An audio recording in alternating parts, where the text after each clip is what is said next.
Pak Anies selama debat seperti tidak puas begitu ya dengan kinerja Pak Prabowo sebagai Menhan selama 5 tahun dan juga banyak bertentangan dengan statement-statement Pak Prabowo juga banyak kalau kita melihat seperti menyindir ini alasannya seperti apa Pak? Ini bukan persoalan pribadi, ini adalah soal keselamatan dan keamanan bangsa. Karena itulah kita sampaikan fakta-fakta mengapa kita harus melakukan perubahan. Dan ketika di situ kita tunjukkan apa saja yang selama ini menjadi masalah. Justru karena itulah kita akan melakukan koreksi. Kita ingin menghadirkan kepemimpinan yang menjunjung tinggi etika. Kepemimpinan yang mengutip kata-kata Panglima Jenderal Sudirman, hendaknya perjuangan kita harus didasarkan pada kesucian. Karena itu jangan lakukan kompromi dalam urusan etika. Karena ketika memimpin sebuah mekanisme pertahanan, angkatan perang, maka etika itu menjadi nomor satu. Itulah sebabnya mengapa kami betul-betul memastikan ini harus dijunjung tinggi. Dan kami menyampaikan bahwa ada persoalan selama ini.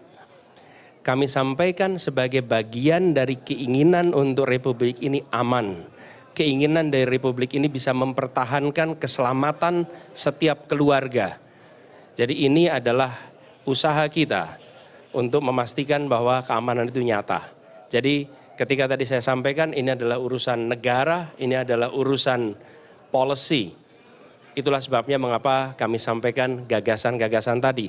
Dan dengan begitu kami percaya rakyat Indonesia nanti bisa menyandingkan, bisa mengambil preferensi, bisa mengambil keputusan mana yang lebih tepat.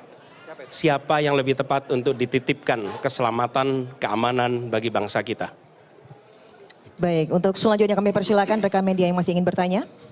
Selamat malam Pak Anies, saya Gi dari era.id. Izin bertanya Pak, tadi itu di dalam debat beberapa kali kan Pak Prabowo mengajak Pak Anies buat ngopi bareng untuk menjabarkan data ya. Apakah ajakan ngopi itu akan disetujui gitu Pak, diterima gitu? Itu yang pertama. Yang kedua, tadi juga Pak Prabowo menyinggung bahwa Pak Anies itu tidak cocok untuk berbicara soal etik. Itu aja sih Pak.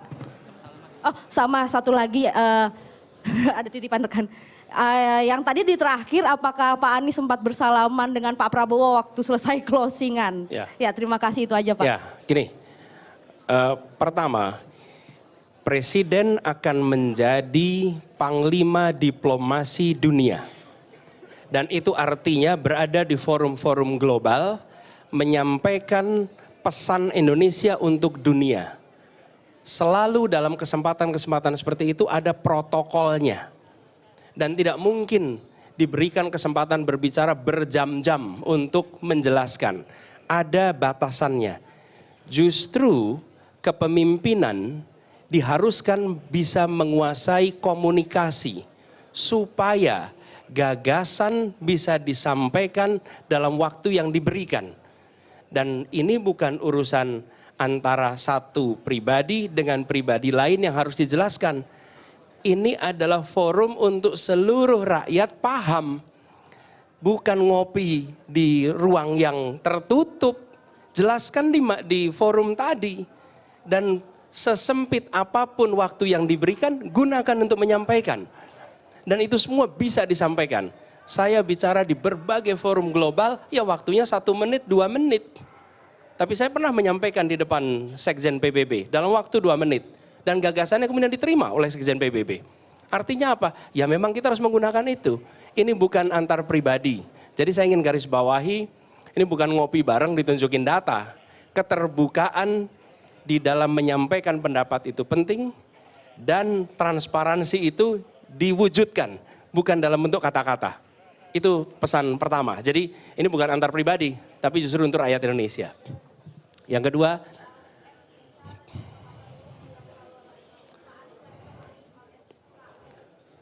pertanyaan kami adalah bagaimana standar etika dan kepemimpinan di bidang pertahanan. Seperti saya katakan tadi, semakin kompleks organisasi, semakin harus menjunjung tinggi nilai. Sampaikan jawabannya. Jangan mempertanyakan tentang siapa penanyanya, siapa saja bisa tanya. Dan ketika wartawan tanya, saya tidak boleh bilang sama wartawan, oh Anda tidak boleh bertanya itu. Boleh, siapa saja boleh bertanya. Dan itulah tugas seorang calon presiden, siap ditanya apa saja oleh siapa saja. Dan prinsip itu yang harusnya dipegang. Menurut saya kita harus fokus pada jawabannya apa, standar etikanya di mana. Apakah kita merujuk kepada Panglima Besar Jenderal Sudirman yang menjunjung tinggi nilai, menjunjung tinggi etika, sehingga dihormati sampai dengan hari ini. Lalu yang terakhir, sesudah selesai saya mencari, tapi sudah tidak ada, jadi tidak tahu kemana harus salaman. Baik, kita masih ada waktu 4 menit, kami persilakan untuk bertanya. Tolong dibantu untuk mic-nya. Selamat malam Pak Anies, saya Reno Reksa dari SCTV. Izin bertanya Pak, yang pertama tadi soal lahan ketika Anda mengkoreksi dinilai Pak Prabowo sebagai jawaban yang salah juga, ini tanggapannya seperti apa? Kemudian yang kedua soal pesawat bekas, tadi juga dijelaskan oleh Pak Prabowo, yang menjadi soal bukan baru bekasnya tapi usia pakai. Ini tanggapan Pak Anies bagaimana? Terima kasih. Itu adalah materi yang tadi disampaikan di perdebatan, silakan nanti para pengamat memberikan komentar atas apa yang kami sampaikan di dalam diskusi saat debat tadi. Jadi itu sudah dikatakan, silakan nanti dilakukan penilaian. Tapi yang saya ingin sampaikan dalam kesempatan ini juga, bahwa Indonesia harus kembali hadir di kancah dunia. Indonesia tidak boleh lagi sekedar jadi penonton. Dan kepemimpinan ke depan adalah kepemimpinan yang membuat nilai Indonesia, karya Indonesia, gagasan Indonesia mewarnai dunia. Supaya kita bisa membangun Indonesia lebih baik. Dengan kerjasama internasional, kita ingin kita jadi tuan rumah di negeri sendiri. Jangan sampai buruh-buruh asing justru mendominasi lalu kita kalah. Tuan rumah di negeri sendiri. Di sisi lain, kita hadir di kancah internasional menjadi tamu yang mempesona.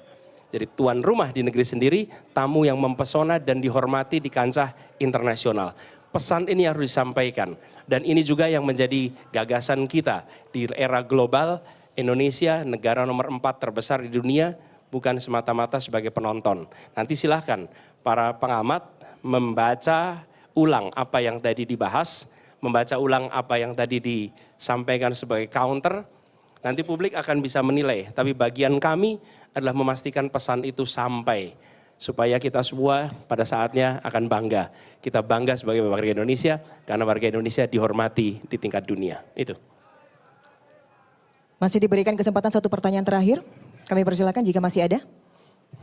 Sudah tidak ada. Baik, terima kasih kami ucapkan kepada terima kasih teman-teman semua sudah mereportase kita semua. Semoga ini menjadi forum yang mencerahkan semuanya. Terima kasih semuanya. Assalamualaikum.